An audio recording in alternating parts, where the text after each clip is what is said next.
Hello, my friend.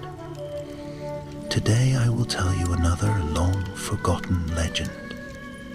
Close your eyes and let the magic transport you to Middle-earth. Our journey begins.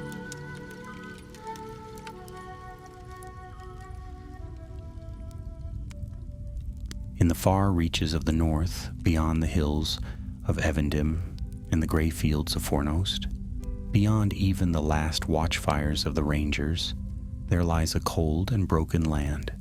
The folk of Middle-earth call it Forodwaith, the northern waste, where icy winds howl like wolves, and the stars gleam hard and cold in a sky untouched by the warmth of summer.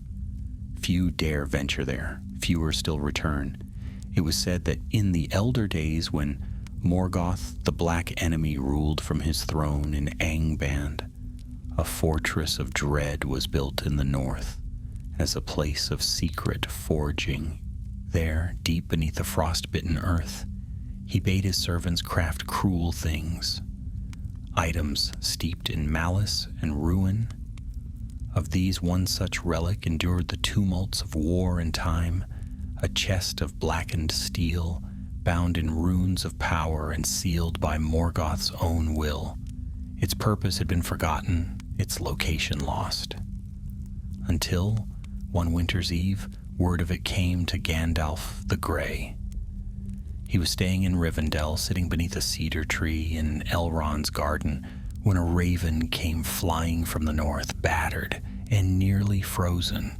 It bore no message, only a strange black feather not of its kind, and a rune etched on its claw. The rune was old, older than the mountains, and Gandalf knew it from the dark texts, kept hidden in the deepest vaults of the White Council. It was a mark of Angband. Elrond frowned as Gandalf studied it. What does it mean, Mithrandir? Gandalf's brow was furrowed, his pipe forgotten in his hand. It means something once buried is stirring again, something we thought lost in the breaking of the First Age. He spoke little more of it, but that very night he climbed the northern path out of Rivendell with his staff in hand and a cloak thick with wool. He did not ride in haste, for haste draws attention, and in these days even the wilds held unfriendly eyes. From the east came whispers of orcs stirring in the misty mountains, and in the west strange lights flickered above the sea. Gandalf had seen such omens before. The world was beginning to shift again. But he would not go alone into the north. He needed companions, those he could trust with silence, skill, and sword. And so he turned first to a wandering Dunedain named Halros, a ranger whose bow never missed and whose loyalty was deeper than stone. In the snow-wrapped pines near Lake Nenuial, Gandalf found him on watch, and with but a glance exchanged, the man nodded. "I will go," Halros said. "If darkness is rising, I would not have it rise unchallenged." Next, they made for the halls of Erebor. Thorin Oakenshield had reclaimed his kingdom, but many dwarves still roamed beyond its gates, seeking lost lore and hidden gold. One such was Doran, son of Dorli, a stout bearded dwarf with a hammer on his back and a sharp tongue that could cut like a blade. Gandalf met him in Dale's tavern, where he was drinking mulled wine and arguing with a merchant about the price of enchanted tools. "A chest of Morgoth?" Doran growled. "Aye, that's something worth smashing. Count me in." And lastly they sought an elf of keen eyes and a quieter soul, for stealth would serve them more than steel in the frozen lands. In the golden halls of Thranduil they found Lerwin of Mirkwood, tall and silver-haired, a hunter of the dark things that skulked under root and leaf. "I have seen shadows moving north," she whispered to Gandalf. "Some unseen force calls to beasts and spirits alike. If it is tied to the enemy's past, I will go." So the four set out, traveling by moonlight and mist, taking hidden roads known only to the wise and the rangers of the north. Days passed into weeks, and the trees thinned. The air grew colder. Snow began to fall, soft at first, then thick as wool, covering the land. In silence, they crossed the ice bay of Foreshel, meeting briefly with the Losoth, the snowfolk of the far north. Pale-eyed and wrapped in furs, they told Gandalf of a place they would not approach, a black hill half sunk in the earth, from which the wind howled without end. "No beast will go near it," they said. "The wind there is not a wind, it speaks." And Gandalf knew they were near. One night, camped beneath the curling boughs of a frost-bitten pine wood, Halros stirred from sleep. The fire had long died. Snow drifted gently in the dark, and far off he heard a sound, a voice, low and sibilant, murmuring in a tongue not heard in Middle-earth since the fall of Thangorodrim. He reached for his bow. Gandalf was already awake, eyes glowing faintly beneath the brim of his hat. "It's begun," the wizard said quietly. "What was that voice?" Halros asked. "A memory," Gandalf replied, "and memories are dangerous things when they are Morgoth's." They broke camp and marched on. By the 6th day, the ground had turned to black ice, and ahead loomed a ridge of jagged stone, cracked and leaning like broken teeth. At its center, shrouded in mist and shadow, rose a narrow path spiraling down into a hollow, where a glimmer of iron showed through snow and time. The fortress was there, half swallowed by the land, built not with beauty but with cruelty, harsh angles, doors that seemed too narrow, towers that bent as if burdened by their own hate.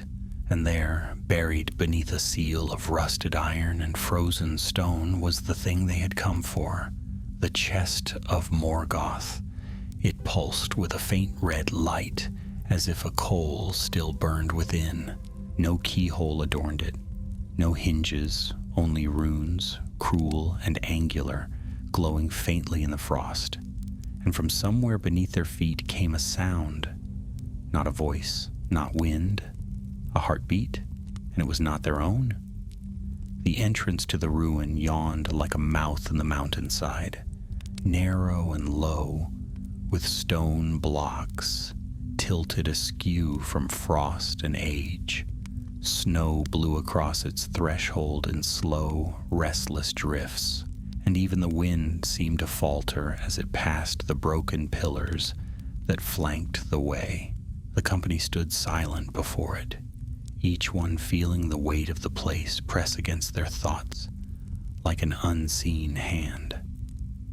The chest was somewhere within, of that Gandalf was certain, but there was more buried here than black iron and shadowed memory.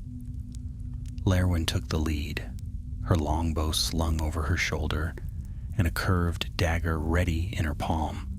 Her eyes, brighter than the moonlight, flicked from arch to arch, scanning every surface for hidden marks. She moved with the ease of someone born to silence, but even her steps seemed louder than they should have been. Doran came next, his hammer on his back and a hood pulled close around his ears. He muttered to himself now and then, short, dwarvish phrases that sounded suspiciously like complaints. Halros followed, keeping low, his sharp gaze darting behind them every few paces. Gandalf brought up the rear, his staff aglow with a soft white light, revealing ancient carvings on the walls as they passed deeper into the ruin. The hallway narrowed as they descended, its walls narrowing until only two could walk abreast. Strange symbols lined the stones, none of them familiar elvish or dwarvish runes, but rather a twisted, crude script that Halros recognized from old tales told by firelight in the ranger camps. Marks of the first dark. He said nothing, but his grip on the hilt of his sword tightened. They reached a door made of black iron, set crooked in its frame, rusted hinges hanging loose. It looked impossibly heavy, and yet when Gandalf laid a hand upon it, it swung open without a sound. Beyond lay a chamber wide and low, its roof supported by columns cracked with age. Ice had crept in from the edges, spreading like pale veins across the floor. At the center stood a dais, no taller than a man's knee, and upon it rested the chest. It was smaller than expected, perhaps the length of a man's arm, forged from a dark, glinting metal that seemed neither wholly steel nor stone. It bore no marking save for a ring of sigils running its edges, pulsing dimly with red light. It looked inert, lifeless, almost dull, but every gaze that fell upon it lingered too long, and no one spoke for several breaths. Gandalf stepped forward, and at once the room grew colder. "I feel it," Lerwin whispered. "There's something inside." "Nothing living," Halros said, "but not dead either." Doran narrowed his eyes. "That chest isn't locked. Not in any way you'd call natural. No hinges, no seam. A dwarf could hammer on that for weeks and get nothing." Gandalf nodded grimly. "It is not bound with metal. It is bound with will. Morgoth's own, I fear. It will not open for us, but it might open for something else." He reached into his cloak and drew forth a small satchel bound in silver thread. From it he pulled a vial of clear water, which glowed faintly in his hand. He sprinkled 3 drops upon the chest, murmuring in a language none of the others understood, and the runes flared red and gold, then dimmed again. "They are weakening," he said. "This place has starved the spell for centuries, but something else feeds it still. There is a presence, buried, waiting." Before anyone could speak, the walls shook. It began as a tremor beneath their feet, light as a breath. Then the ice cracked across the floor, great spiderweb lines reaching outward from the dais. One of the pillars split with a sound like thunder, and frost fell like dust from the ceiling. Lerwin raised her bow, Halros drew his sword, and Doran hefted his hammer with a growl. From beneath the dais, the floor began to sink. A slow, grinding sound filled the air as stone receded downward, revealing a spiral stair leading into utter darkness. The air that spilled up from it was wrong, too warm, faintly metallic, tinged with a scent like ash and damp rot. Gandalf stared into the dark, his face unreadable. "It goes deeper than we thought," he said at last. "Much deeper. We should destroy it now," Doran muttered, stepping forward. "We cannot," Gandalf replied. "Not here, not yet. If we strike the chest, we may awaken what sleeps beneath it. And if I am right, what sleeps is not a thing to be taken lightly." A long silence followed. No one wanted to be the first to speak, but at last Halros sheathed his sword. "Then we go down," he said, "find what's beneath and end it." So they descended. The staircase wound in endless spirals, its stones slick with age and slime. No torches lit this place, no braziers, no sconces. Only the light of Gandalf's staff illuminated the way, revealing bones scattered on the steps, small bones, brittle and ancient. Rats, perhaps, or not. Lerwin bent once, to examine them and stood again with a pale face. "Some of these are not animal," she said quietly. They came at last to a great door of black stone. It bore no handle, no seam, but it was carved from top to bottom in spirals and circles, patterns that made the eyes ache to follow. As Gandalf raised his staff to inspect it, the door shuddered and began to open inward of its own accord. No one had touched it. Beyond lay a vast chamber, circular, with a ceiling lost to shadow. A great chasm split the center of the floor, wide and bottomless, and from its depths rose a slow, steady sound. A heartbeat. Deep, ancient, unnatural. It echoed through the stone like the tolling of a bell submerged in water, and with every pulse the walls of the chamber shimmered faintly. On the far side stood a plinth of obsidian, upon which burned a single coal of red fire, small, steady, and utterly wrong. "That is its anchor," Gandalf said, voice tight. "That flame was drawn from Angban's forge itself. It sustains the spell on the chest above and guards it." Halros took a step back. "Is it alive?" Gandalf did not answer. Doran took another step forward, hammer raised. Then the heartbeat stopped. The fire flared, and the shadow rose. The thing that rose from the chasm did not come quickly, nor all at once. First came the sound, a groaning, grinding cry, like the echo of stones dragged across iron. Then a shadow swelled in the center of the chamber, curling upward like smoke made solid, tendrils of it reaching and twisting as though tasting the air. The company fell back from the edge, weapons raised, breath caught in their throats. Gandalf stepped forward, holding his staff high, and the light it cast flickered uneasily. The shadow coalesced into shape, and though it was not wholly formed, they could see its outline, taller than any man, and hunched, with long arms that hung nearly to the ground. Its face was a blur, a smear of darkness where features should be. But two eyes glowed faintly red within, and they burned with hunger. Not the hunger of beasts, but something colder, older, the kind of hunger that remembers empires crumbling and still desires more. Halros stood firm, though he could feel the weight of it pressing down like frost on his shoulders. Lerwin strung her bow and held it steady, but her hand trembled just enough for Gandalf to notice. Doran stepped forward, hammer in hand, muttering a prayer to Mahal under his breath, but Gandalf said nothing. His face was grave, and when he spoke at last, his voice echoed like thunder within the stone chamber. "Name yourself," he commanded. "By the light of the secret fire, I bid you speak."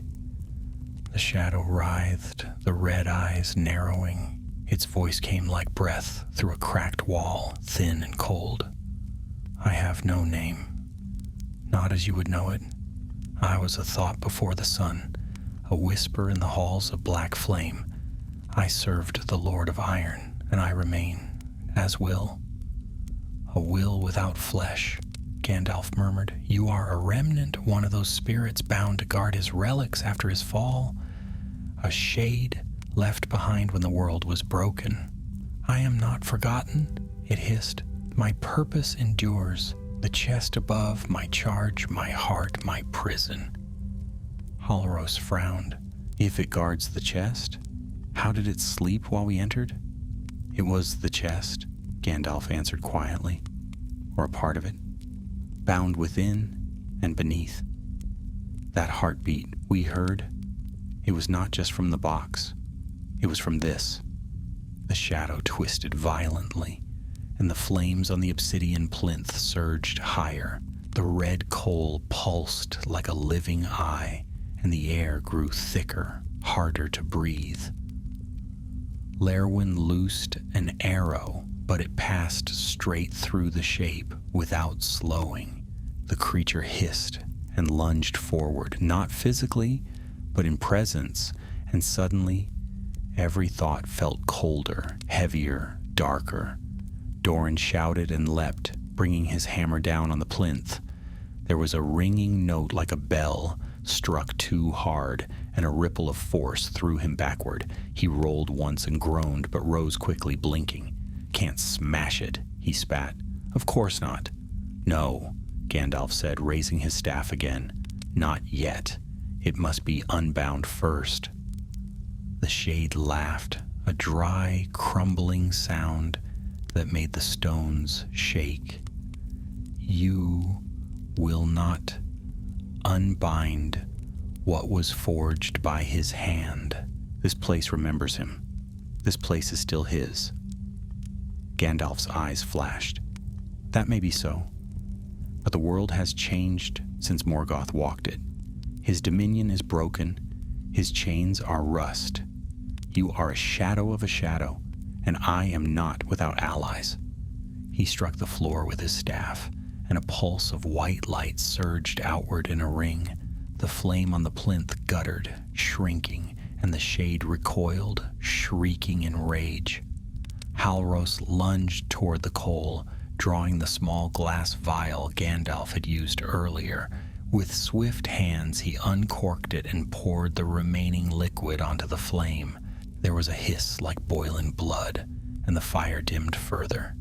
The shade screamed, its shape unraveling, tendrils snapping back toward the chasm as if dragged by unseen hands. "You cannot destroy me," it howled. "You cannot seal me again."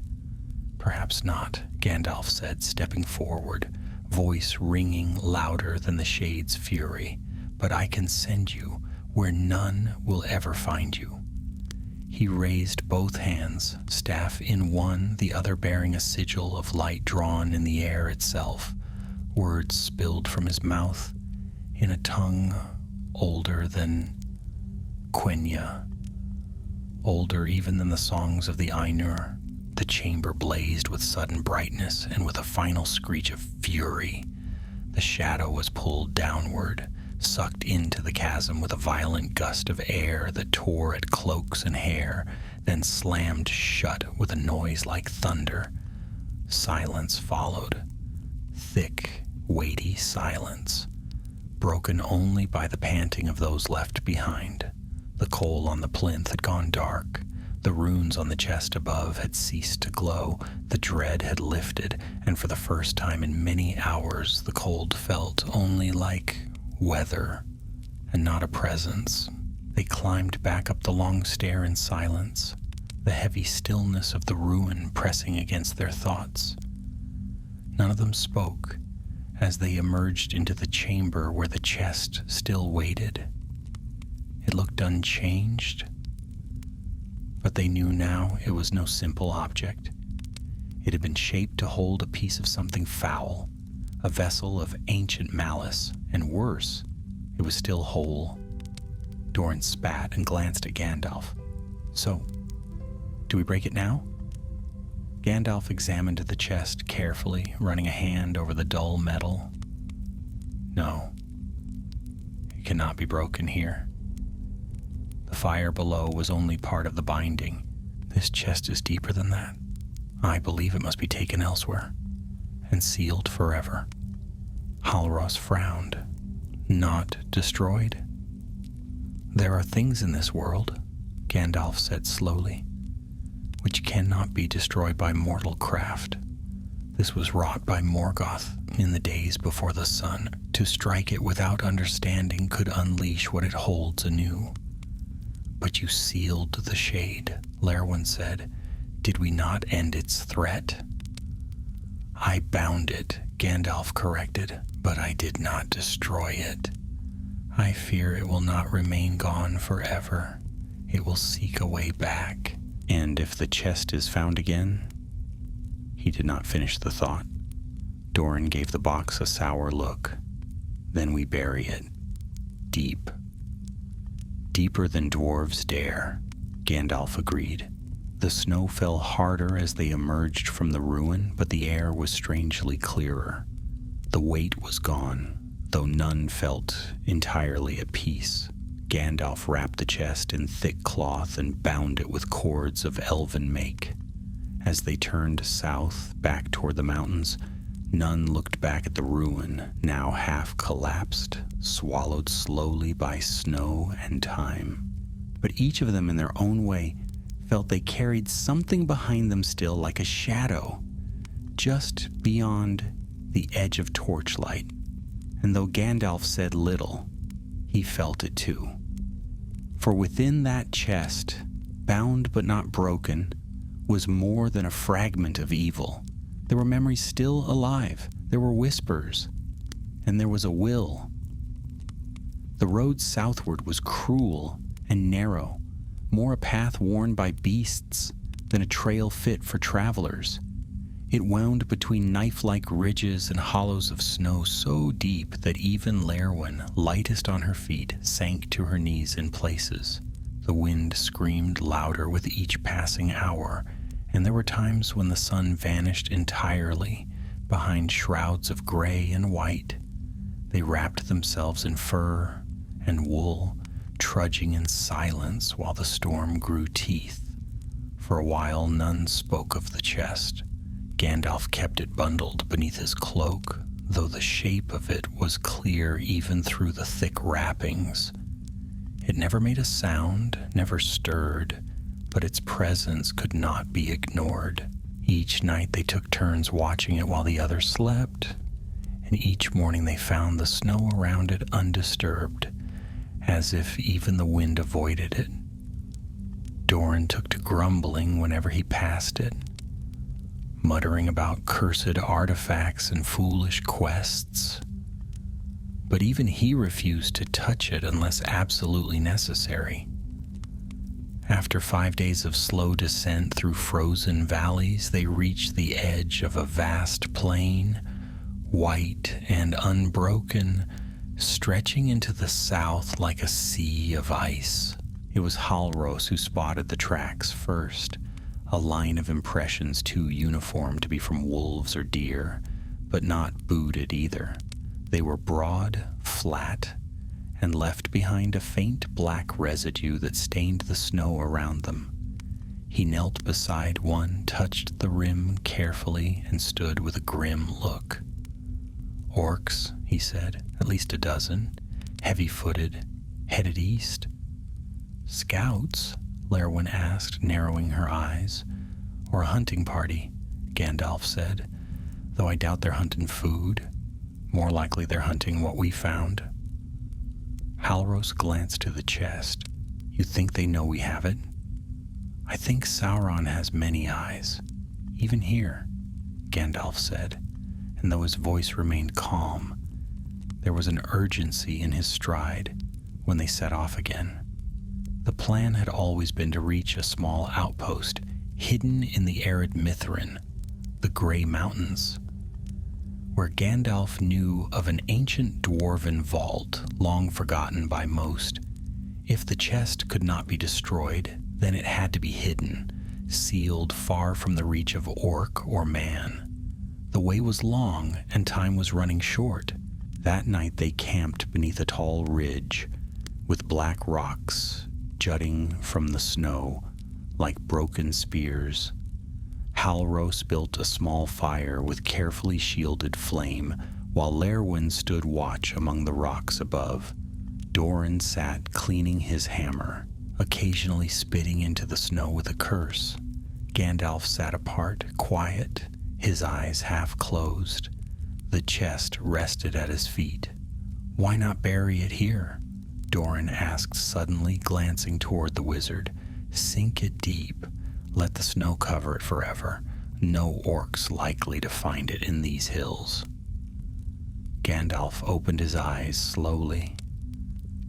"Because snow melts, and evil has a way of waiting. It might sleep for 100 years, 1,000, but one day someone would find it.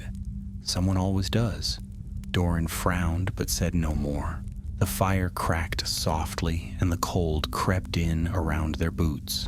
Then, as the silence deepened, Lerwin whistled twice from above, All three turned instantly, hands on weapons. Gandalf stood, staff in hand, eyes turned upward. She returned swiftly, light-footed as always, but her face was tense. "I saw them," she said, glancing back the way they'd come. "Half a mile behind. Moving slow, but they're tracking us." Halros rose, bow already strung. "How many?" "At least a dozen, maybe more." "Then we run," Gandalf said, drawing his cloak close. "We cannot risk a fight. Not with that." He gestured to the chest.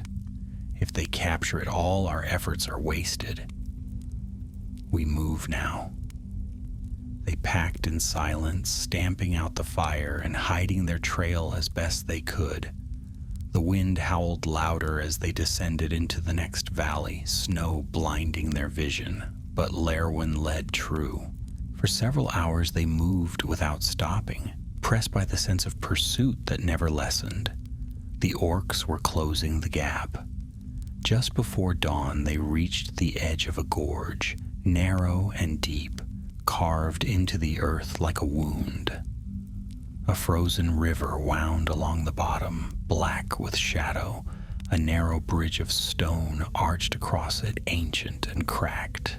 Gandalf hesitated only a moment before stepping onto it, the chest held close beneath his cloak. Behind them in the far distance came a horn, deep, bellowing, unmistakably orcish. "They've seen us," Halros said, notching an arrow. "We cross," Gandalf said firmly. No hesitation. The wind shrieked across the bridge, and the ice beneath their feet cracked and groaned. Lerwin went first, followed by Gandalf in the chest, then Halros. Doran lingered at the edge, looking back toward the dark where shapes were now moving. Figures too large for goblins, too swift for snow beasts. He grunted, then turned and followed. Halfway across, the first arrow came whistling through the dark. It struck the stone with a spark. Another followed, then three more. Lerwin turned, loosed a shaft, and one of the pursuers fell with a shriek, but more followed. "Faster!" Gandalf called. "Go!" They ran the last stretch, boots slipping on ice, arrows hissing past. Doran turned once at the end and hurled a small black sphere behind him. It exploded with a crack and a burst of smoke, buying them precious moments. As they cleared the far side, Gandalf struck the bridge with his staff, and a white light surged through the stone. Cracks spiderwebbed across it, and with a groan of ancient masonry, the middle portion collapsed into the gorge below. The pursuing orcs shrieked in fury, howling from the other side. A few loosed arrows, but none found their mark. The company collapsed behind a stone outcrop, gasping, hearts pounding. Halros peered back toward the ruined bridge. "That won't hold them for long." "No," Gandalf said, breath visible in the cold. "But long enough." Lerwin turned toward the east. "We must reach the vault before nightfall." Doran looked skeptical. "That's half a day away." "Then we'll run," Gandalf said, adjusting the chest beneath his arm, "and pray that what sleeps in the vault is more willing than what we left behind." They ran until their legs ached and their lungs burned from the icy wind. Each step forward weighed down not only by the snow, but by the fear that lingered behind them. The orcs had not been seen since the bridge collapsed, but the company could feel them still, like wolves pacing just out of sight. Gandalf pressed on ahead with the chest secured tightly beneath his cloak, his face grim with purpose. Lerwin moved like a shadow, checking their flanks and scouting the path ahead, while Halros and Doran stayed close, the ranger ever alert, and the dwarf grumbling softly about cold bones and cursed relics. The land grew rougher as they approached the foothills of the Grey Mountains. Crags rose sharply on either side, forcing them through narrow passes choked with drifts. The wind howled more fiercely there, and the rocks underfoot became slick, with patches of frozen moss and ice. Still, they moved quickly, urged on by the thought of orcish feet pounding after them, the fear that each echo in the stone might be the breath of some unseen hunter. By midday, clouds gathered overhead, heavy and gray, promising another snowfall. Lerwin dropped into a crouch near a ridge and motioned them forward. Gandalf joined her, his eyes following the line of her arm as she pointed across a shallow basin. There, almost hidden beneath a layer of snow and stone, was a crumbled wall, thick blocks of weathered stone protruding from the slope like the edge of a buried temple. "That's it?" Doran asked, trudging up beside them, eyebrows lifting beneath his fur-lined hood. "Doesn't look like much." "It wouldn't," Gandalf said. "This vault was forgotten by design. It was once a dwarven hold, built during the days of Durin's sons before the dragons came. The deeper chambers were sealed after the last of the Stone Brothers perished in a collapse. But one tunnel leads further still, to a lower vault carved into the mountain's roots.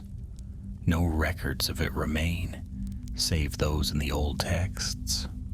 Halros frowned. "And you're sure it's still there?" "As sure as I am that the chest must be buried where none may find it," Gandalf replied. "And there is no deeper place than the mountain's bones." They descended into the basin and began clearing snow and rubble from the buried entrance. The task was slow, but Doran worked with practiced hands, finding the seams between the blocks and carefully prying away stone until a dark mouth opened in the hillside. The air that emerged from it was stale, untouched by time or weather, and heavy with the scent of stone and age. Lanterns were lit, soft blue flames that clung to their glass cages without flicker, and the company stepped inside. The passage sloped downward quickly, the stone walls narrowing as they moved. Dust lay thick upon the floor, and their footsteps echoed strangely, as though the air itself resisted sound.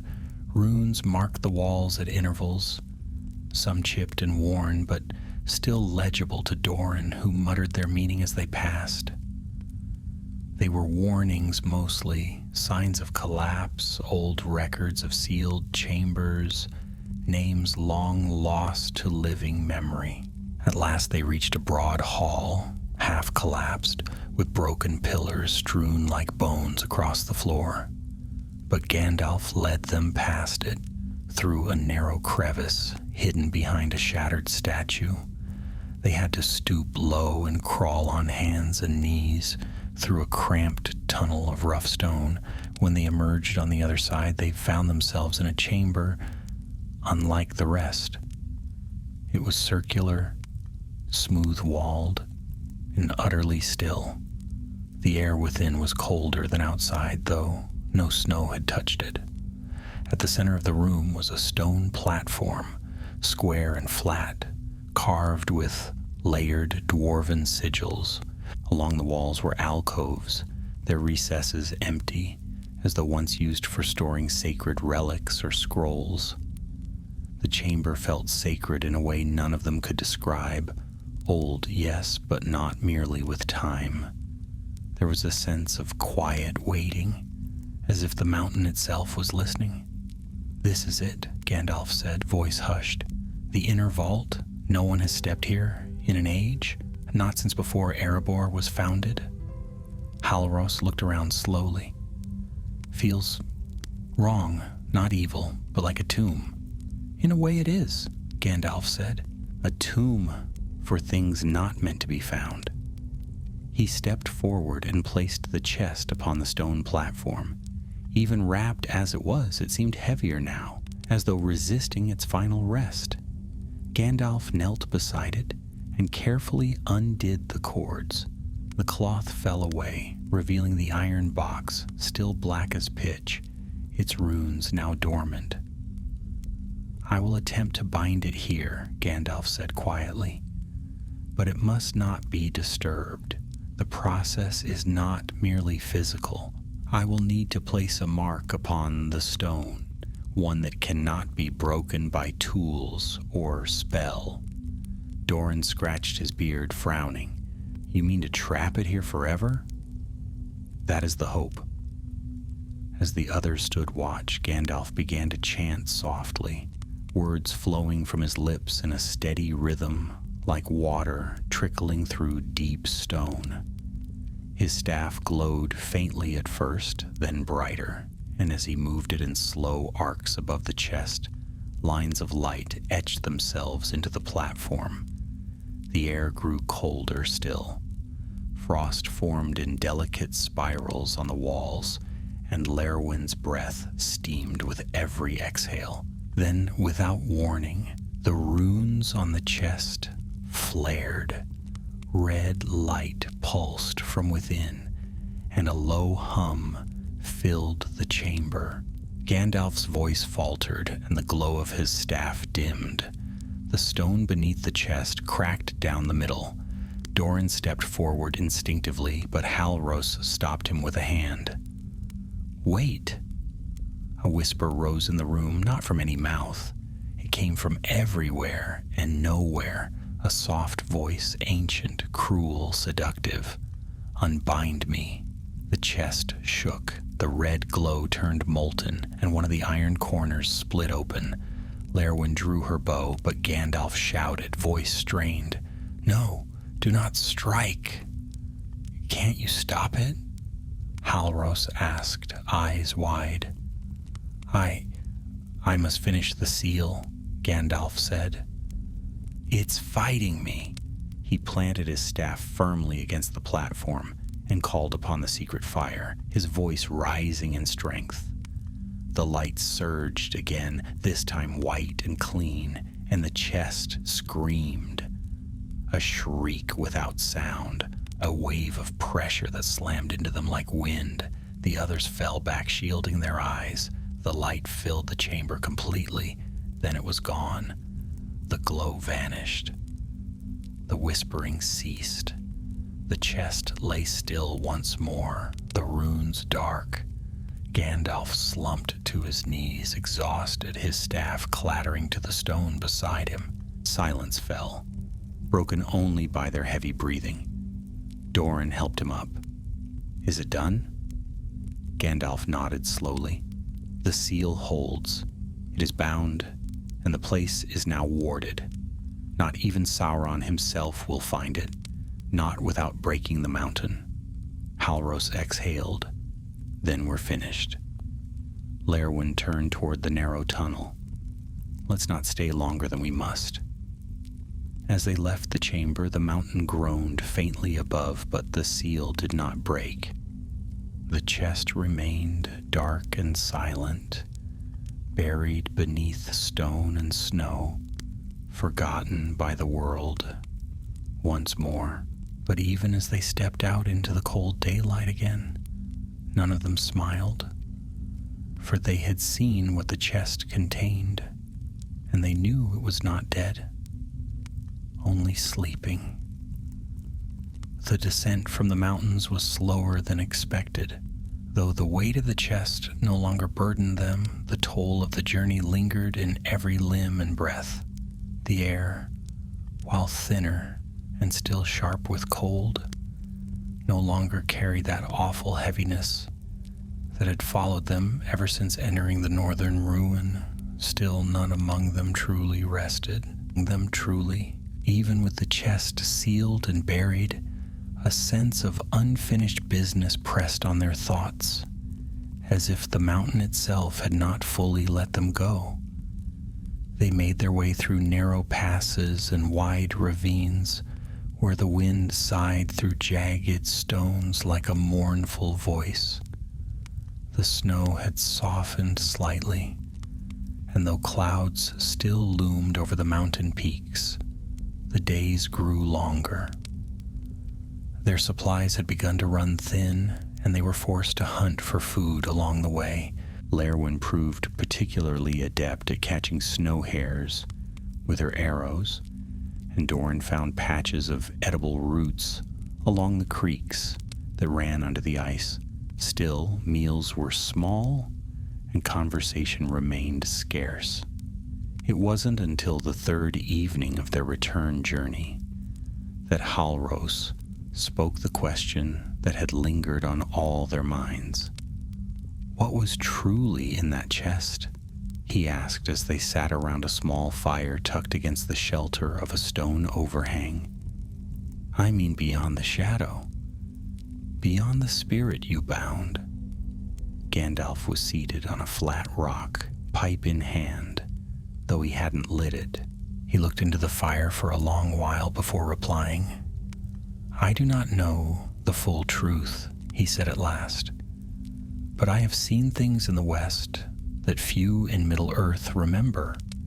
The chest was forged in Angband, yes, but it was not merely a prison or a weapon. It was a vessel, a fragment of Morgoth's own power, shaped into a thing that could survive his downfall. Lerwin frowned, but Morgoth was cast into the void, his power broken. Broken, yes, Gandalf replied, but not erased. Evil cannot be unmade. It can only be scattered, changed, buried, and some pieces remain. Doran gave a low grunt. So we were carrying a bit of the Dark Lord himself in our packs. In a way, Gandalf said, the Valar cast Morgoth out beyond the circles of the world, but his malice was so vast, so deeply sown, that it still seeps into stone and water, into the hearts of creatures and the making of things. That chest was made not only to carry a piece of his darkness, but to protect it, to feed it. The spirit we encountered, what rose from beneath the ruins, was likely one of his earliest servants left behind when Angband fell. Perhaps even one of the lesser Maiar who turned to him before the world was shaped. Halros stirred the fire with a stick, watching the sparks drift upward. And now it's sealed, deep where none can reach. For now, Gandalf said quietly, but such things never truly vanish. The seal will hold for centuries, perhaps longer. But time is a river, and rivers wear down even the hardest stone. They slept uneasily that night, wrapped in furs and dreams they would not speak of. Come morning, when they woke, frost clung to their cloaks, and a thick fog had settled in the low places between the ridges. They moved more quickly, their hearts eager to reach lower ground and the relative safety of the southern forests. By noon, the snow began to thin, and the gray pines reappeared, lining the slopes like silent sentinels. That same day, they came upon a sign they had not expected, an orc banner torn and half buried in the snow. It had been pinned to the trunk of a dead tree with a jagged spear, and beneath it lay the bodies of 3 orcs, frozen and torn, as if by claws or weapons not made by men. Lerwin examined the scene carefully. These weren't killed by blade. Look here. She pointed to one of the corpses, where deep gouges ran across the armor and into the flesh beneath. Too wide for a sword, too clean for wolves. Wargs, maybe? Doran offered, though his tone held no confidence. No, Halros said, eyes narrowing. Something else hunted them. Gandalf crouched beside one of the bodies, his expression darkening. Not something. Someone. He rose and turned toward the trees.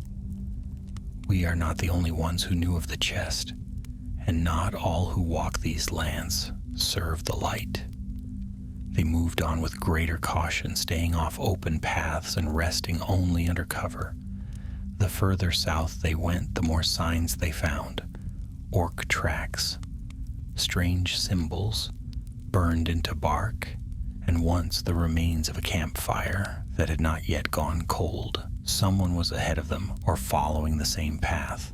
Gandalf said little, but Halros noticed how often his hand stayed near the hilt of Glamdring, and how his eyes no longer wandered but fixed, always to the edges of shadow. 2 days later, as they passed through a dense cluster of ancient birches, Lerwin froze mid-step and raised a hand. The others halted behind her, instinctively silent. A soft noise echoed ahead, low voices speaking in the black tongue. They crept forward until the edge of a clearing came into view. 6 orcs stood near a toppled stone monolith, their armor blackened and pieced together from scavenged scraps. With them was a taller figure, hooded and robed, its face obscured by a mask of iron. The orcs seemed to listen to the figure with tense obedience, and though the speech was low, Gandalf could make out certain words. Vault, failure, power. The figure turned suddenly, and though it could not have seen them from such a distance, Gandalf felt its gaze like a blade on the back of his neck. "We move," he whispered, "now, quietly." They slipped away from the clearing, hearts thundering, and didn't stop until they had put a full league between them and the ruins. Only then did Halros speak. That was no ordinary orc leader. "No," Gandalf said. "That was a servant of Sauron, a sorcerer of the old breed. They must have sensed the chest. Perhaps they followed the same signs we did, or perhaps they were sent to confirm it was still hidden." "Do they know we sealed it?" Lerwin asked. Gandalf's expression darkened. "They may not know exactly what happened, but they are searching for it. And if they find where it was buried..." Doran let out a breath. "Then we didn't finish the job after all." "We bought time," Gandalf said. "That is often the best we can do." That night, they set no fire. They slept in turns, cloaks wrapped tightly, and weapons close at hand. The silence around them was thick and oppressive, broken only by the rustling of trees and the occasional far-off cry of some creature that did not belong. By morning, they would decide whether to return to Rivendell or split apart. But none of them believed their task was truly over. The chest might be sealed, but the eye of the enemy had turned in its direction, and something in the dark was stirring.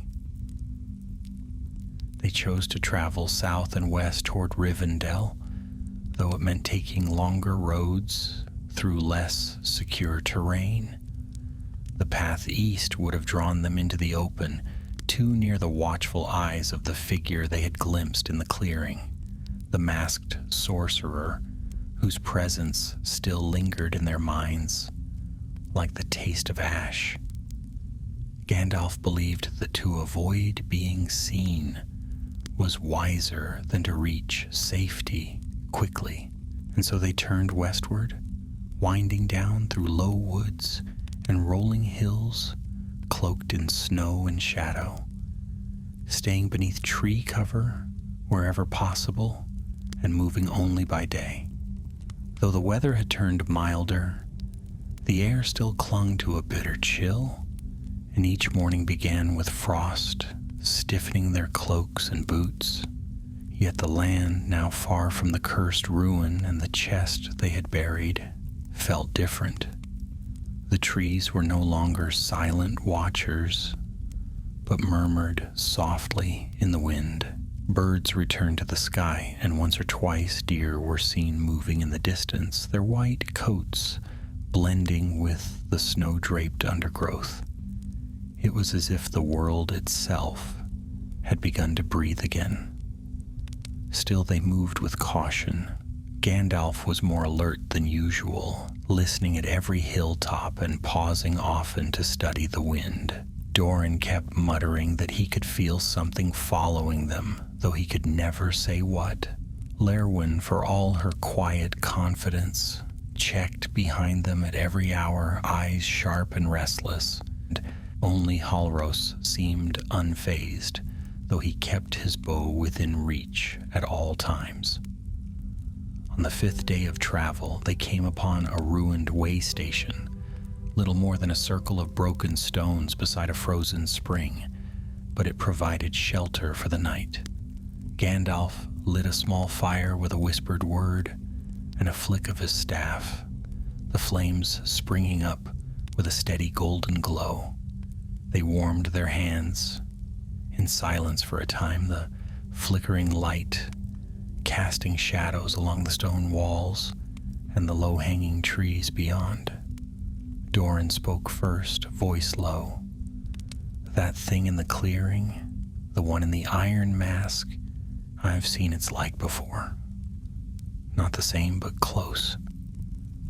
During the War of the Dwarves and Orcs, one of their warlords was like that. Tall, robed, eyes like coals. He twisted the minds of goblins and raised the dead from old barrows. Took 5 dwarves to bring him down, and none walked away unscarred. Halros stirred the fire with a stick. The one we saw isn't some wandering orc witch. That was something older, something trained, Sauron's kind." "Lerwin, what do you make of it?" Gandalf asked without turning. She was seated a little apart from the others, sharpening her blade with slow, even strokes. Her eyes remained fixed on the trees beyond the firelight. "It did not see us, but it felt us. That much was clear, and if it was sent to find the chest, it will not stop now that it knows someone else has passed that way. We disturbed the dust, Gandalf. The footprints we left will draw things we cannot outrun." "We were careful," Halros argued. "The vault is sealed. They can't open it." "No, they cannot," Gandalf agreed, "but they can call to it." At that, the company fell quiet. The idea that the chest could answer like a living thing, buried but not silenced, was more unsettling than any physical pursuit. Halros stared into the flames, jaw tight as if calculating something. Doran scowled and drew his cloak tighter. Lerwin continued to sharpen her blade. Gandalf, however, remained still. His eyes were fixed not on the fire, but on the far horizon. "The enemy has patience," he said softly. "He waits. He watches. The vault will remain hidden for years, perhaps centuries. But in the end, he will come searching for it. And he may find others to do his work, those drawn by power, seduced by the promise of forbidden knowledge. The chest calls even through stone." "What do we do then?" Halros asked, not in anger, but with weariness. "We can't guard it forever." "No," Gandalf said, "but we can prepare for the day someone finds it. We can leave warnings in the right hands, and perhaps, when the time comes, there will be others who can finish what we began." They fell into silence again, and though the fire burned bright, the warmth felt thin. That night, Lerwin took the first watch, and though the trees remained still and no sound disturbed the camp, she did not relax. Every rustle of wind across the branches set her fingers twitching toward her bowstring. It was nearly dawn when Gandalf stirred from his shallow sleep and sat beside her, pulling his cloak tighter against the cold. For a while they sat in silence, watching the last stars fade into gray. "I used to think the worst of evil was its strength," Lerwin said suddenly, eyes still on the trees. "But it's not. It's how quietly it moves. How patient it is, like a vine that wraps around a tree while you sleep. Gandalf nodded slowly. Yes, and by the time you see it, it's already inside the wood. They broke camp at first light, descending into the lower forests, where the trees grew taller and the snow began to melt into soft patches of earth and moss. As they walked, they began to hear birdsong again, and once the distant sound of a waterfall.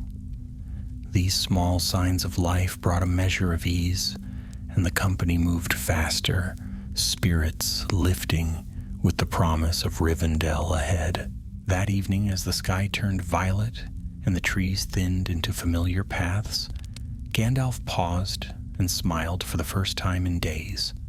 Before them, between two rising cliffs crowned in pine, ran a narrow stream, and across it arched a slender stone bridge carved with elvish runes. The road beyond it dipped down toward the hidden valley where Elrond kept his house, and even now, faint lights could be seen flickering far below. "We're home," Halros murmured. Doran grunted in relief. "About time. I was beginning to think I'd freeze solid and be mistaken for a mountain statue." Lerwin smiled faintly. "You'd make a very short statue." They crossed the bridge and began their final descent. The air grew warmer with every step, the snow fading into damp earth, and the song of water rushing over stone echoed softly from the cliffs. When they reached the gates of Rivendell, they were greeted with lanterns and familiar faces, and for a brief time the weight they carried seemed to lift. Elrond met them in the Hall of Fire, where they were given food, warm cloaks, and a place to rest. But Gandalf asked for a private audience, and later that night beneath the stars he spoke with Elrond of what they had found, of the chest, the vault, and the figure in the mask. Elrond listened in silence, hands clasped before him. When Gandalf finished, the Elf Lord's eyes were troubled. "There are dark whispers in the east," he said. "If what you say is true, then the enemy has already begun to reach beyond Mordor. The shadow is lengthening." "Yes," Gandalf said, "and this was but the first tremor. The true storm has yet to break." They stood there a long time, two ancient figures beneath the moonlight, while the valley of Rivendell slept unaware. The days that followed their return to Rivendell passed in a strange stillness. The air in the valley was crisp and clean.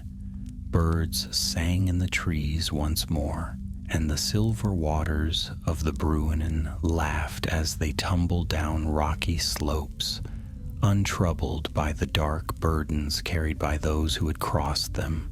The great house of Elrond stood as it always had, calm and filled with music. Yet those who had returned from the north found it difficult to settle.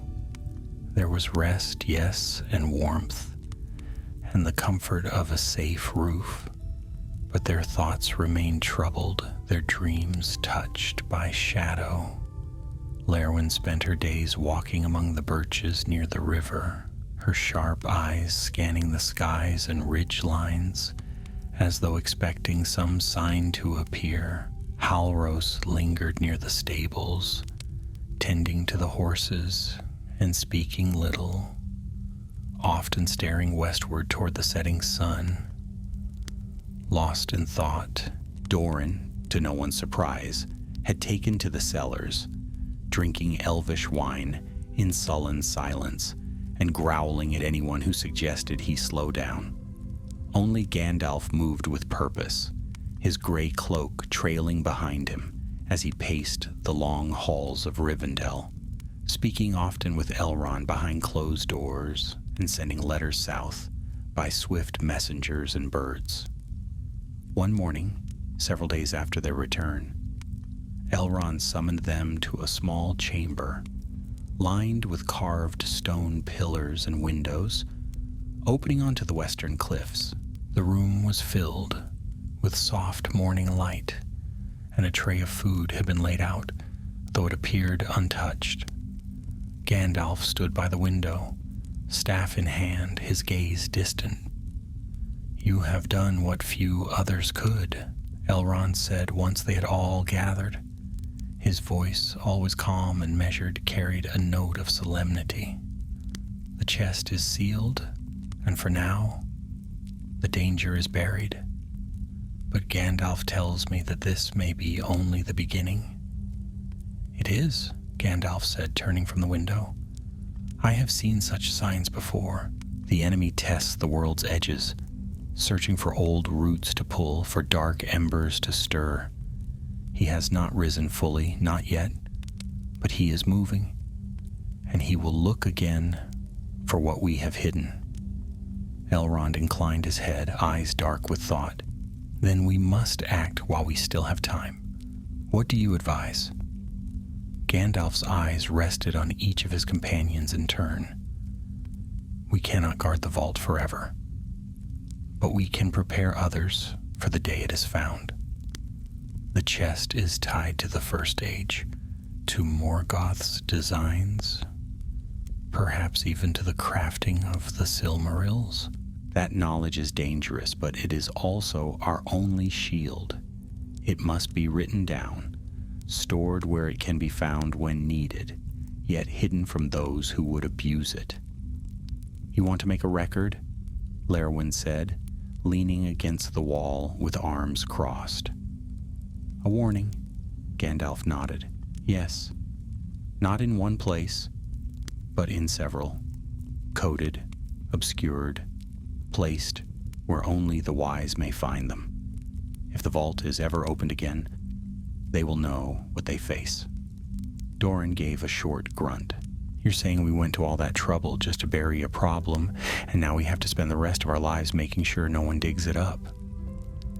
"No," Gandalf said, a small smile playing at the corner of his mouth. "You went to that trouble to buy the world time. What we do now ensures the time is not wasted." There was a moment of quiet as the weight of that truth settled upon them. Then Halros straightened and said, "What do you need us to do?" Gandalf turned back to the window where a hawk soared in the morning light. "You must go where others will not. Halros, I would have you return north. Keep watch over the passes leading to Forodwaith. Report anything strange, any sign of movement or change. You know that land better than any, and your eyes will see what others might miss." The ranger gave a simple nod, already anticipating the journey in his mind. "Lerwin," Gandalf continued, "you must go east. Speak with the elves of Lothlorien and Mirkwood. Let them know what we faced and what still stirs in the dark. If the enemy is truly reaching north, the Greenwood may be one of the first to feel it." Lerwin inclined her head. "Thranduil listens little to rumors, but he may listen to me. And Doran," Gandalf said, turning to the dwarf, "you must return to Erebor. There are vaults beneath the mountain even Balin does not speak of. If there are records there, maps, tools, anything that speaks of Angband or its relics, they must be found, and speak with Dain. He must be made to understand that this is not dwarvish treasure we speak of, but a weapon." Doran huffed, but there was no defiance in his eyes. I'll make him listen, even if I have to shout over the stone." "And you?" Halros asked. "What of you, Gandalf?" "I will go south," the wizard said, "to Minas Tirith. There are scrolls in the archives of the White Tower that speak of the elder days, tales thought to be myth. Perhaps among them I will find a name for what we faced beneath that ruin. And after that I will go further still to speak with those who walk in shadow." "You mean the other wizard?" Doran muttered, rubbing his beard. "The one in the east, the strange one?" Gandalf's eyes glinted. "Radagast has his own paths, but no. I speak of Saruman. He has long studied the arts of the enemy. He may already suspect what we found, and that worries me." They agreed to set out at dawn the next day. Supplies were gathered, messages prepared, and each companion was given a letter bearing Elrond's seal, granting them passage and authority should they need it. That evening they sat together for a final meal beneath the stars, the gardens of Rivendell lit by silver lamps and filled with the scent of late winter blossoms. No speeches were made, no grand farewells spoken. They had traveled together through shadow and ruin, and that was bond enough. As the stars turned overhead, they spoke of smaller things, childhood memories, old legends, songs half remembered from campfires and kitchens. It was the kind of night that lives only in the space between danger and duty, when for a few hours the weight of the world lifts and laughter returns. At dawn, they parted ways. Halros vanished into the mist with barely a word, his cloak already dusted with frost. Lerwin mounted a silver-gray horse and rode eastward without looking back. Doran grumbled his way down the stairs with a pack twice the size of anyone else's, muttering about elves and their fancy bread. And Gandalf watched them all go, leaning on his staff beneath a tree whose bark was etched with old runes of peace. He said nothing for a long time, only stared into the trees, listening to the wind. Then he turned, and without a word made his way down the long road toward the south. Gandalf's journey to Minas Tirith took him through many changing lands. From the wooded calm of Rivendell, he followed the hidden ways through Eregion and crossed the misty mountains at the Redhorn Pass, where the wind howled endlessly through the peaks like an ancient beast calling in its sleep. In the southern vales of Rohan, where the plains stretched wide and golden beneath cloud-scattered skies, he found the people wary but welcoming. Word of unrest had reached even their remote hill forts, rumors of dark creatures moving in the white mountains and lights seen at night where none should shine. He heard whispers of black riders on the borders of Gondor, of strange voices in the wind, and always the name of Sauron spoken with increasing unease, like a shadow returned to a doorstep not yet opened. He rode swift and alone, save for a single pack horse and the wide-brimmed hat that shielded his face from wind and sun. Though he looked like an old man to those he passed, a gray wanderer with staff and cloak, no one who met his eyes doubted his strength. In Gondor, his name was already known. He'd walked its halls before, stood with Denethor's father in council, and had spoken often with the lore masters of the White Tower. But now he came not as a guest, but as a seeker of something old, something buried in the bones of memory. Minas Tirith rose before him at last, its 7 levels gleaming white against the slope of Mindalluin, though veiled in a haze of early spring mist. The banner of the stewards flew from the highest tower, its white tree stitched in silver thread, and the guards at the gate, though surprised to see him, let him pass without question. He climbed through the levels of the city on foot, staff tapping softly on the stones as he moved through the bustling crowds and merchants calling their wares, until he reached the court of the fountain. Denethor had not yet become steward, and his father, Ecthelion II, still ruled with a measured and watchful hand. The old man welcomed Gandalf with cautious warmth, ever respectful, though clearly curious. Gandalf spoke only in brief of his travels, saying merely that he sought knowledge of ancient evils, relics, lost to the time before Numenor's rise. That was enough. Ecthelion, wise beyond most men of his age, granted him free access to the great archives beneath the citadel. The archives of Minas Tirith were unlike any other in Middle-earth. Long halls of stone and marble stretched beneath the city's crown, lined with shelves of scrolls and tomes so old their ink had faded to smudges. Lanterns hung on chains from vaulted ceilings, cast in warm yellow light, and the air was always cool and dry.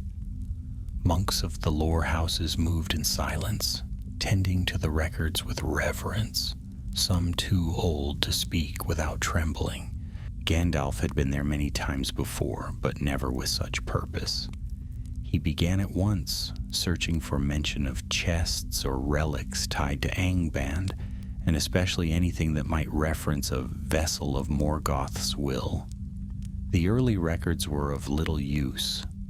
Histories of Gondor's founding, the rise and fall of kings, the loss of Arnor, and tales of Elendil and Isildur.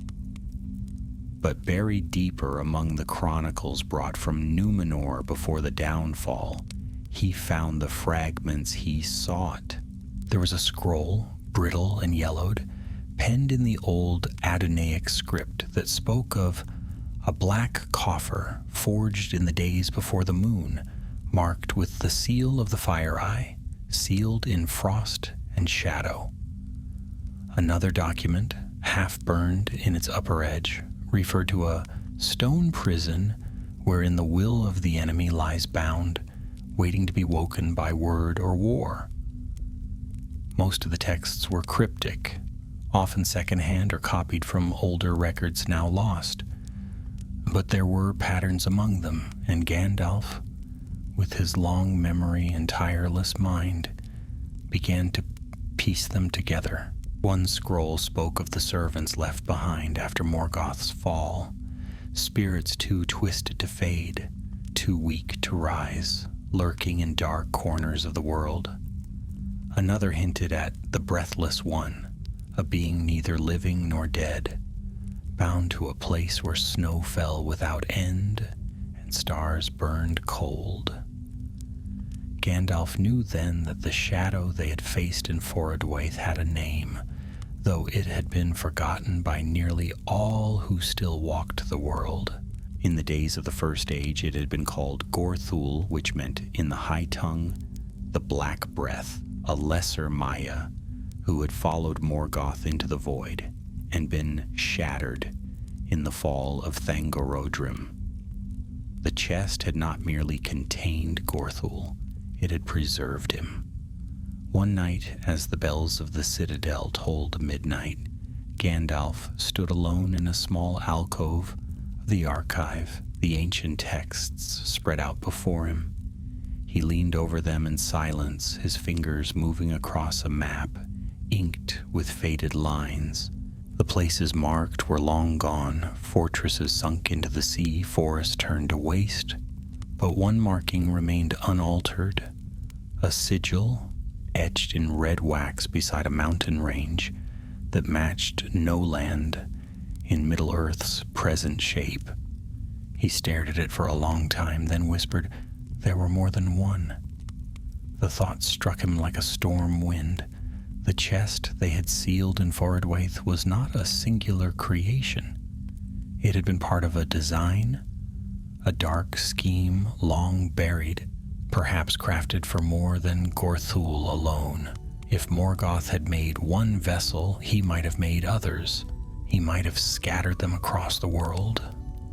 Before the final battle, each containing a different fragment of malice, each tied to a different shadow, waiting to rise, he returned to the surface at dawn, the light of the rising sun casting gold across the court of the fountain. Ecthelion met him there, dressed in robes of white and silver, and though he asked no questions, Gandalf spoke of what he had discovered. The steward listened in silence, then nodded slowly. "I will see that the records are preserved," he said, "but I fear few now have the strength to believe in such things." "They must learn," Gandalf said, "or they will face them unprepared." Ecthelion studied the wizard with a grave expression. "Do you believe they still lie out there, these relics?" "I do," Gandalf replied, "and if they are not found by the wise, they will be found by the wicked." He stayed only a day longer, then left Minas Tirith by the southern road, bound for Isengard. There was one more who needed to hear what he had found, one who, though not trusted entirely, possessed knowledge of the ancient enemy that few others could match: Saruman. As the white tower of Orthanc rose ahead of him, stark and gleaming in the morning light, Gandalf felt a weight settle on his heart.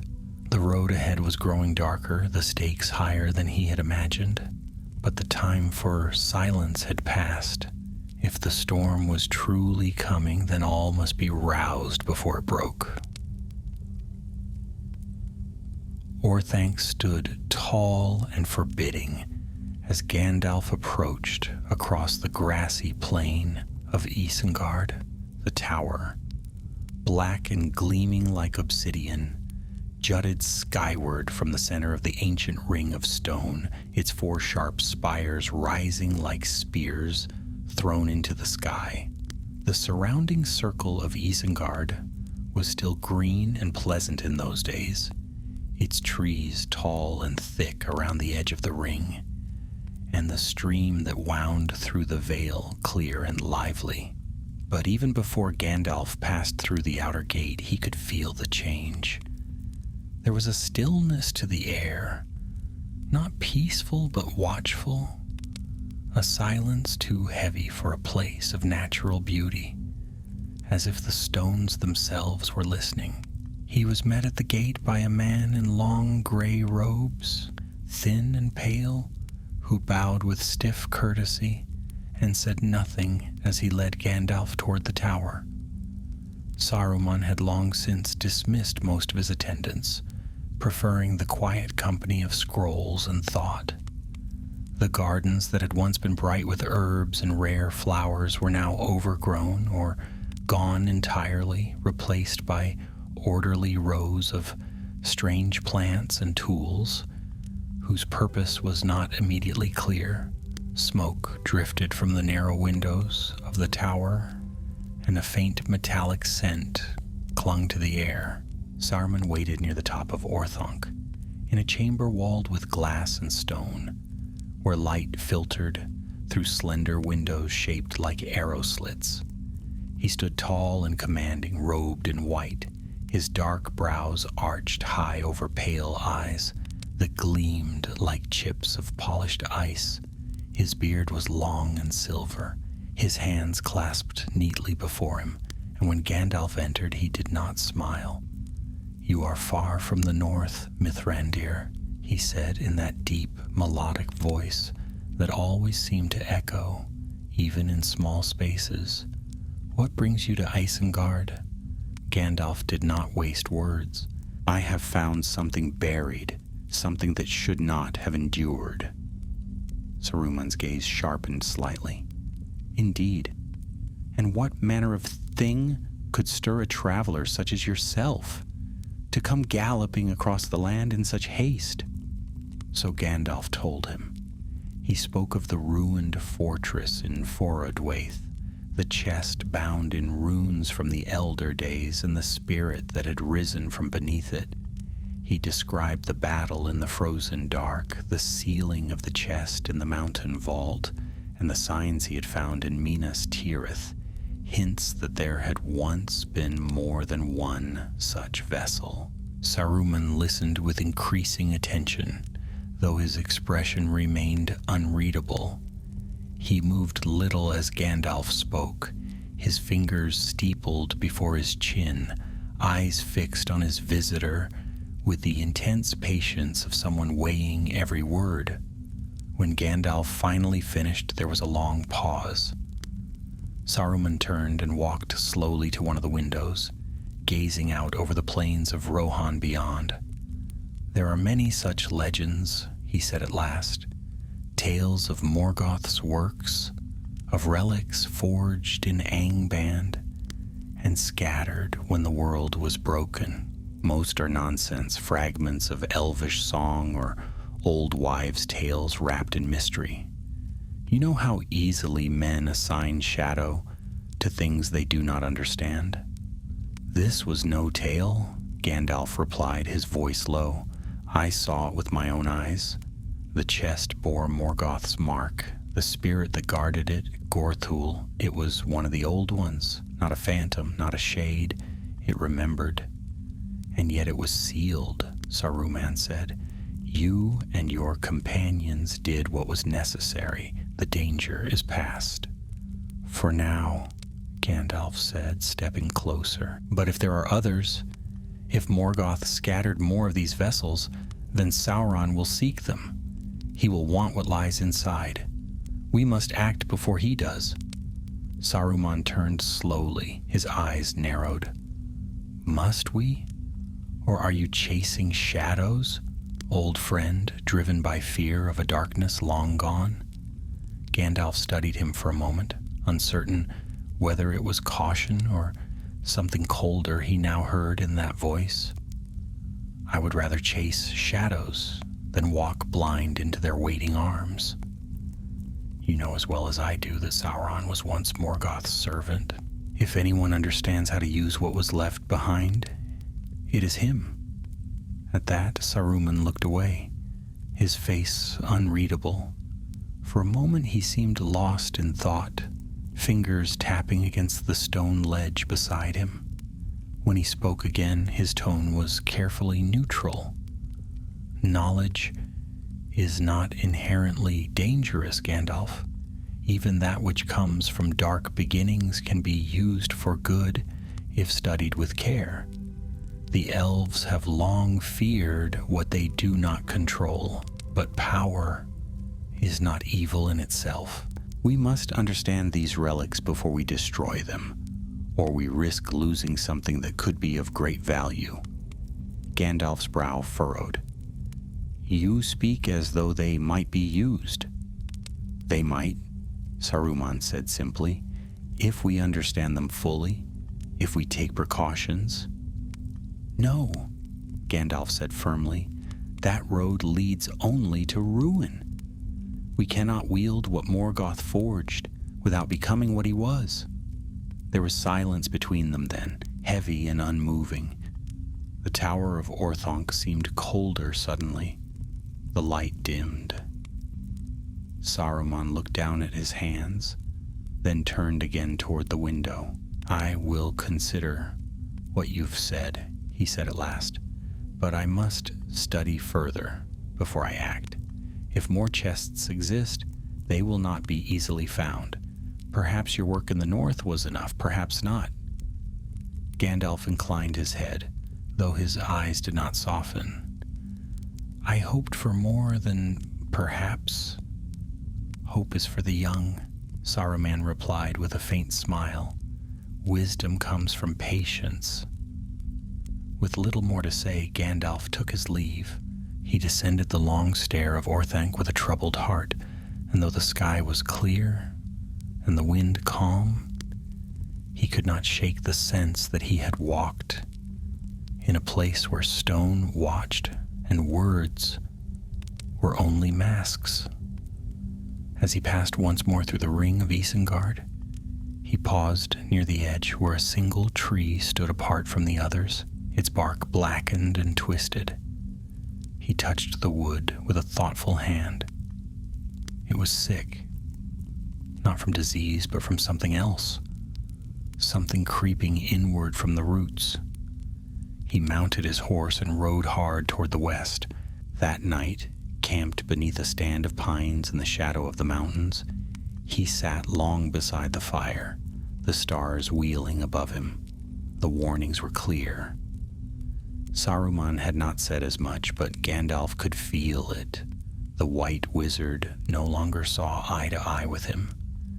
There was a hesitation, a calculation behind his words, and that, more than anything, gave Gandalf reason to fear. For if the wisest among them no longer trusted the old truths, then the darkness would find no resistance among the learned. And if the hidden relics of Morgoth still slept in the world, it would not be long before hands, eager for power, came seeking them. And this time they might not find a wizard first. The rains came early that spring. By the time Gandalf reached the western lands again, the plains were already turning green, and the rivers swelled with meltwater from the mountains. But the beauty of the season did little to lighten his thoughts. The shadow that had grown in Saruman's tower now traveled with him like a weight. He had known the head of the White Council for many long years, had fought beside him and trusted his counsel. Yet there was something in Saruman now, a chill under his words, an eagerness that had not been there before. It troubled Gandalf deeply. He rode hard and in silence, passing through small villages and ruined watchtowers, never staying more than a night. He saw signs of restlessness everywhere. Farmers who refused to speak of the hills beyond their fields, travelers who kept swords close at hand, whispers of lights moving through the woods after dark. In one village near the river Lefnui, he heard tale of a company of black-cloaked men passing through at dusk, saying nothing, leaving no tracks. Another told him of a stone cairn in the woods that had been torn open from within, and always, in the back of his mind, was the memory of the chest. He reached Bree on a rainy afternoon where the mud came up to the knees of his horse, and the inn was crowded with wet cloaks and the smell of wood smoke. There, at the Prancing Pony, he received the first of the messages. It came not by bird or rider, but by hand. A hooded figure in the corner of the inn stood as Gandalf entered, slipped a folded parchment into his hand, and vanished into the crowd before he could be questioned. Gandalf unfolded the message by the firelight, his brow furrowing at once. The paper was fine and marked with a sigil he recognized, Lerwin's seal. The message was written in the elven script, swift and elegant, but the contents were grim. Spoke with Thranduil. His court has seen lights in the north. Things that should not walk have been walking again. Mirkwood stirs uneasily. I go now toward the withered heath, rumors of cold fire beneath the stones. If I do not return by midsummer, you will know why. El Gandalf folded the note carefully and tucked it into his cloak. He stayed the night, but barely slept. In the morning, he was gone before the sun touched the hills. 2 days later, in the weather-beaten ruins of an old outpost once used by the Rangers, he received the second message. This one came by a falcon, its feathers mottled with gray and white, carrying a scrap of parchment bound in an oilskin. The script was neat and compact. Halrose's hand. Orcs have been moving again, not in scattered warbands, but with purpose. I found a camp near the edge of the ice bay. Markings in the snow. Black runes, not Orcish. Something has come through, or been called. I will go no further north until I know what lies beyond the ridge. The chest's resting place is still hidden. For now. H. It was confirmation of Gandalf's worst fears. The vault, though buried and sealed, had drawn the attention of darker powers. Something had followed their trail, or perhaps something had never stopped watching. He traveled then toward Eriador, intending to return briefly to Rivendell, but near the hills of Emyn Baraid, he was met by an unexpected messenger, a dwarf riding hard from the east, wrapped in a travel-stained cloak and bearing the insignia of Erebor on a silver pin. He bowed low when he saw Gandalf and handed him a sealed letter without a word. The writing was rough but proud, the lines carved deep into the page by a heavy hand. Doran's report was shorter than the others, but no less troubling. Gandalf. The old vaults beneath Erebor go deeper than anyone remembered. We found a chamber with markings that match your description. Something was kept there once.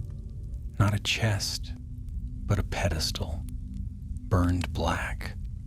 The stone cracked as if it had held fire.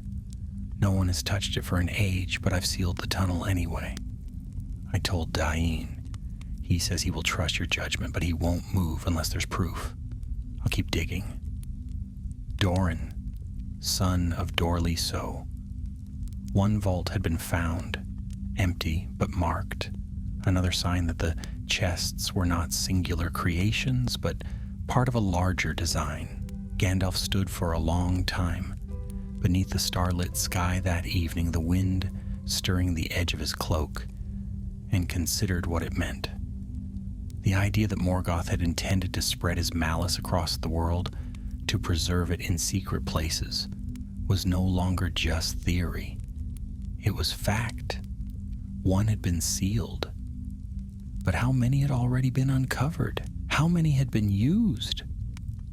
He returned at last to Rivendell, where Elrond received him with solemn eyes. They spoke long into the night, and messages were sent to Galadriel, to the havens in the west, and even to the hidden places of the south where few dared tread. But even as these efforts unfolded, Gandalf knew it might not be enough. The world was vast and the shadows many. They could not be everywhere. Late that night he stood once more on the balcony overlooking the Bruinen, his pipe unlit in his hand. The river below shimmered with starlight, and the trees whispered softly in the breeze. He thought of Lerwin on the edge of the withered heath, of Halros in the frozen north, and of Doran beneath the mountain. 3 companions scattered to guard a secret that should never have existed, and beyond them, the stirring in the east, the hand behind the curtain that had not yet revealed its full strength. He wondered how long it would be before Sauron acted openly, and he wondered how much of Morgoth's old will still slept beneath the stones of the world, waiting. The first rains of summer came with thunder that rolled across the valleys like distant drums. In Rivendell, the garden paths grew slick beneath falling leaves, and the waterfalls thundered down the cliffs with a voice louder than usual, as if the mountains themselves were trying to speak. Gandalf stood beneath one of the old stone archways, carved with elven runes, and looked toward the east. He had not slept that night. There was little rest to be found when every hour seemed to bring some new warning. By then, all the messengers had returned. Halros had vanished beyond the white wastes, following a trail that led farther north than even the rangers normally dared. Lerwin's last message had come scrawled in haste, stained with smoke and ash. It spoke of broken stones, scorched earth, and an empty ruin at the edge of the withered heath. She had found something, or something had found her, but she had not returned. Doran had written from Erebor once more, his message heavy with suspicion. The deeper vaults were sealed, and the dwarves had begun to grow uneasy. They spoke now in low voices about the tremors beneath the mountain, the strange smell in the deepest halls, and dreams that came in the night. Dreams of flame and iron, of chains and shadow. It was clear to Gandalf now that sealing the chest had not been an end. It had only been the first move. He paced through the quiet halls of Elrond's house, staff in hand, cloak damp with rain. All around him the valley whispered in peace, but it was the peace before a storm, not the peace of safety. He felt it in his bones, an ancient warning that no mortal ear could hear. Something had shifted in the world, not loudly, not yet, but enough. The chests had stirred old memories. They had called out, and the world had begun to answer. In the Hall of Fire, Elrond waited beside a long table where maps had been laid out, marked with small tokens carved in stone and wood. Each one represented a location: Erebor, Mirkwood, the Grey Mountains, the icebound fortress of the north. But the spaces between were vast and full of question. "They are waking," Elrond said quietly. "Not just the things you found, but the things they left behind. I've seen it in dreams. The land remembers." Gandalf nodded. "And Sauron is listening. He won't move until he's certain, but the signs are there. The last wars never ended. They only sank into the roots of the world." "Will you speak to the council?" Elrond asked. "Galadriel has sent word. She fears this is only the beginning." "I will speak," Gandalf said, "but not yet. If we move too soon, we risk lighting the very fire we hope to avoid. I must first learn how far the shadow reaches. If there are more of the chests, and I believe there are, then we must find them before he does." Elrond placed a hand on the table, his brow furrowed. "And if we don't? Then someone else will," Gandalf answered. "Somewhere, someday. And they may not seal it. They may open it." The thought lingered heavily in the room. The chests had not been made to sit quietly.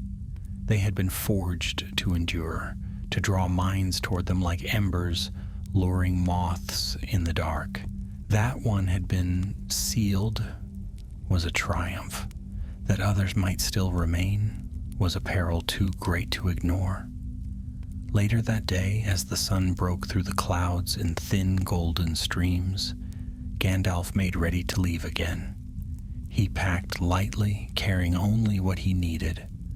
His sword, Glamdring, was slung over his shoulder once more, though he hoped it would not be drawn soon. Before he departed, he walked to the edge of the valley, where a stone path curved down through the trees. There he paused, watching the breeze stir the tall grasses, and remembered. He thought of Halros's quiet strength, Lerwin's sharp eyes, Doran's stubborn fire. They had stood with him when the chest was uncovered, when Gorthul rose from the ice, and when the ruins groaned with a voice long buried. They had sealed something ancient, something none of them had words for, and in doing so had bought the world a little more time. But now they were scattered, each on their own path, and only he remained to carry the warning. As he mounted his horse and turned south once more, he felt the burden of it settle on his shoulders again. Not the burden of fear, but of duty. He was a bearer of secrets now, and the world needed its secrets guarded more than ever.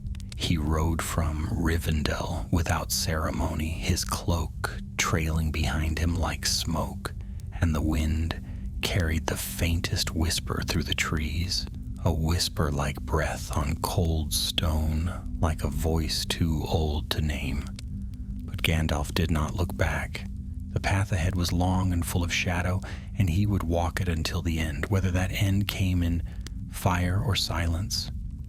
Far away, in the frozen north, beneath a mountain few had named and fewer had dared climb, the vault lay in silence. The chest remained sealed, its runes dark, yet the stone above it had begun to crack. Small fractures, nothing more, barely noticeable. But the mountain heard them, and the mountain remembered. The wind howled once more through the broken towers of the ruined fortress. In the empty corridors, frost crept across the walls like veins, and deep below, something stirred. Not awake, not yet, but listening